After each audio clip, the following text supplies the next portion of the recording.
बड़बिल थाना भद्रासाही स्थित पात्र साहि 23 किलो गंजेई सहित जन को गिरफ्त कर सहित एक बाइक नगद 5 लाख टंका जबत करिछि पुलिस। मध्यरात्रि रे बड़बिल पुलिस भद्रासाही अंचल में पाट्रोलिंग करथिबा बेले खबर पाई भद्रासाही स्थित पात्र साहि अतर्कित चढ़ाऊ करथिला। मोटरसाइकेल गाड़ी को जबत करने सह 23 किलो गंजेई जबत करिछि। बड़बिल थाना दामुहाटिंग अंचल शिवशंकर प्रसाद नामक युवक को पुलिस गिरफ्त करिछि परे तांको कोर्ट चालाण करा जायछि।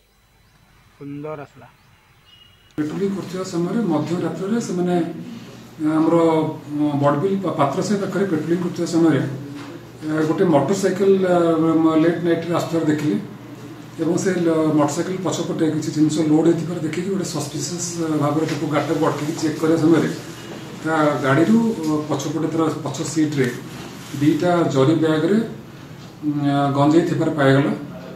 एवं तापर आम एनडीपीएस एक्ट आईन अनुसार आम रिक्वेशन करी सपरेटर छपा को रिक्वेशन करी आम प्रॉपर प्रोसीजर फॉलो अप करी आम से गाड़ी से जो आक्यूज थे बसते शिवशंकर प्रसाद घर दामुहाटिंग बड़बिल पाखु आम टोटाल 23 किलो गंजेई कंट्राबांड गंजा आम जबत करिछु।